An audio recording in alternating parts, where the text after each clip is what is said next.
మహాదేవుడును మన రక్షకుడు అయిన యేసుక్రీస్తు ప్రభుల వారి అతి శ్రేష్టమైన ఘనమైన నామంలో ఉదయకాలం అన్నా అనే చక్కని కార్యక్రమాన్ని చూస్తున్న మీ అందరికీ నిండు హృదయంతో వందనాలండి. దేవుని యొక్క మహాకృప మీ అందరికీ తోడై ఉండునుగాక. ఎలా ఉన్నారు? దేవుని కృపలో మీరందరూ క్షేమమే కదా? సంతోషంగా ఉండండి. నమ్మదగిన దేవుడు మీకు తోడుగా ఉన్నాడు. ప్రియులారా, ఈ సమయంలో రూతు గ్రంథం నుంచి ఒక చక్కని మాట ఇలా మనం చూద్దాం. రూతు గ్రంథం 4వ అధ్యాయం 13వ వచనం. కాబట్టి బోయజు రూతును పెండ్లి చేసుకొని ఆమె యొద్దకు పోయినప్పుడు యెహోవా ఆమె గర్భవతి యగునట్లు అనుగ్రహించెను గనుక ఆమె కుమారుని కనెను. చక్కటి మాట. బోయజు రూతును పెళ్లి చేసుకున్నాడట. చక్కని కుమారుడు కూడా వారికి జన్మించాడు.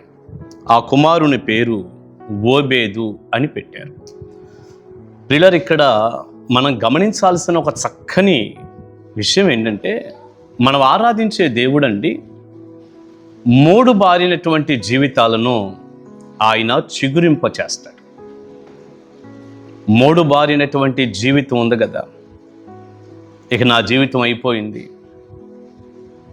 ఇక నా జీవితంలో ఆశలు లేవు, నా జీవితం అంతా మూడు బారి ఎండిపోయి ఫలాలు లేక ఇక నా జీవితం అంతా అయిపోయింది అనుకుంటారే, వారి జీవితాలను మరలా చిగురింప చేయగలిగిన వాడు మనం ఆరాధిస్తున్నటువంటి దేవుడు.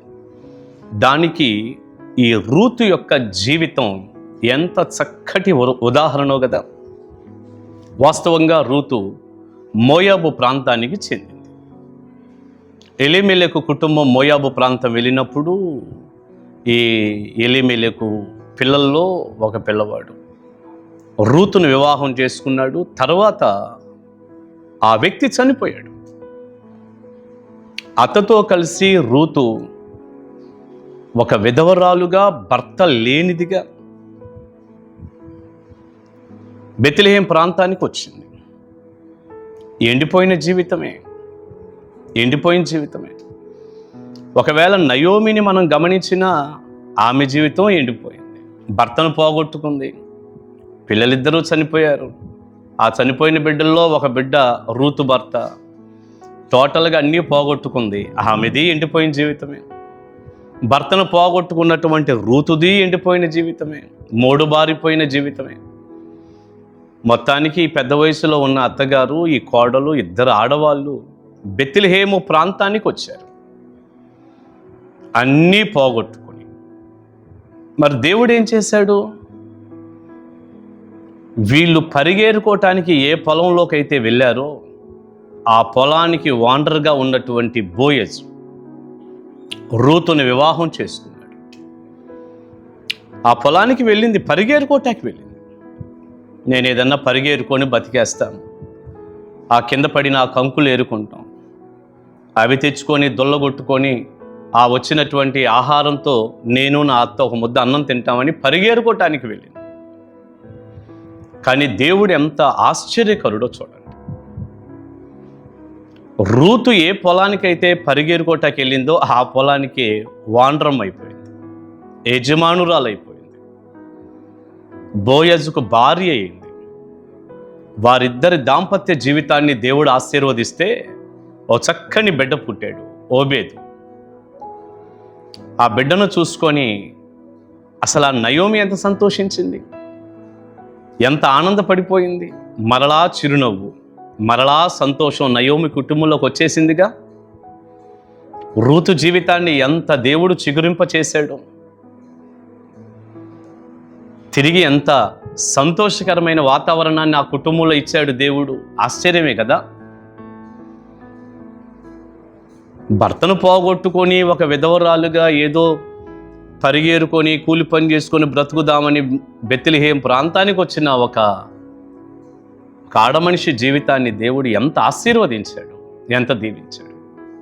అసలు ఆ కుటుంబాన్ని, ఆ రూతు జీవితాన్ని ఎంత దీవెనకరంగా మార్చాడండి. ఆ పుట్టిన పిల్లోడికి ఓబేద్ అని పేరు పెట్టారా? ఆ ఓబేదు సంతానంగా యెష్షయి అనే వ్యక్తి పుట్టాడా? ఈ యెష్షయి కుటుంబంలో ఆయన సంతానంగా దావీదు పుట్టాడు.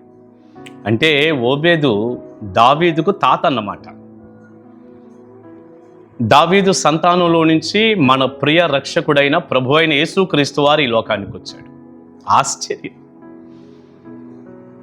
ఎక్కడో ఎండిపోయి ఎందుకు పనికి రాకుండా అయిపోవలసినటువంటి రూతు జీవితం ఈ రోజున యేసుక్రీస్తు వారి వంశావళిలోనికి రావటం, రూతు కుమారుడిగా ఉన్నటువంటి ఓబేదు దావీదు తాతగా ఉండటం, దావీదు వంశంలో నుంచి ప్రభు అయిన యేసుక్రీస్తు వారు జన్మించటం ఎంత ఆశ్చర్యం అండి.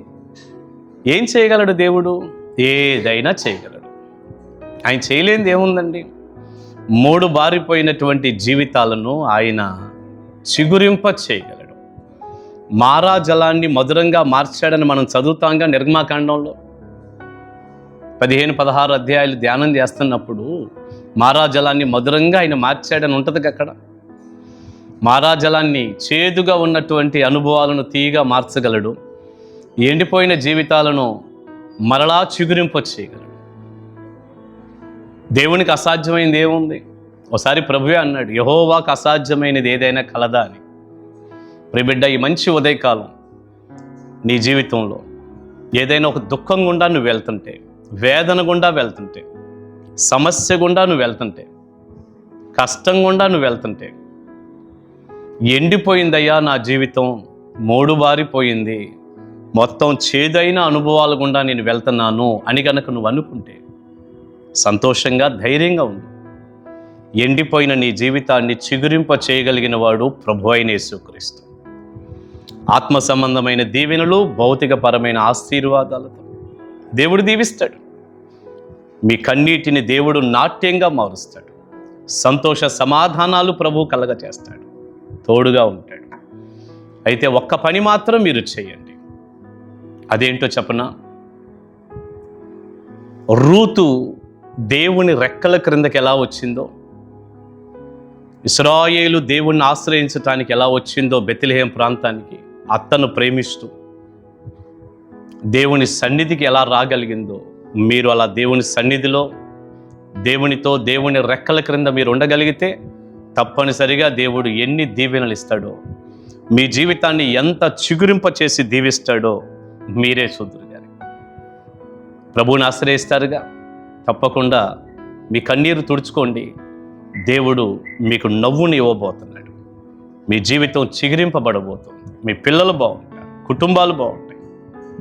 ఆయన్ని నమ్మి ఆశ్రయించిన వారు ఎవ్వరూ కూడా ఏ మాత్రము సిగ్గుపడరు, ఓడిపోరు. దైవ దీవెన ఆశీర్వాదాలు నిండారులుగా మీ అందరికీ ఉండును గాక. ప్రార్థన చేసుకుందాం. పరిశుద్ధుడు అయిన తండ్రి, ప్రేమ కలిగిన ప్రభువా, మీకు వందనాలు. విత్తబడిన చక్కని సందేశం మీ పిల్లలకు దీవెనగా మార్చండి. 3 బారిన జీవితాలను మీరు చిగురింప చేసే దేవుడు, చిగురింప చేయండి. కన్నీటితో, దుఃఖంతో ఎండిన స్థితిలో ఉన్న ప్రతి బిడ్డను మీరు ఆశీర్వదించండి. తోడుగా ఉండండి. కృపగల మీ చేతుల్లో పెట్టుకోండి. యేసయ్య నామాని ప్రార్థన మనవులు అడుగుచున్నాను తండ్రి. ఆమేన్. ఆమేన్. గాడ్ బ్లెస్ యూ అండి. కలుసుకుందాం ఉదయకాల మన్నాలో.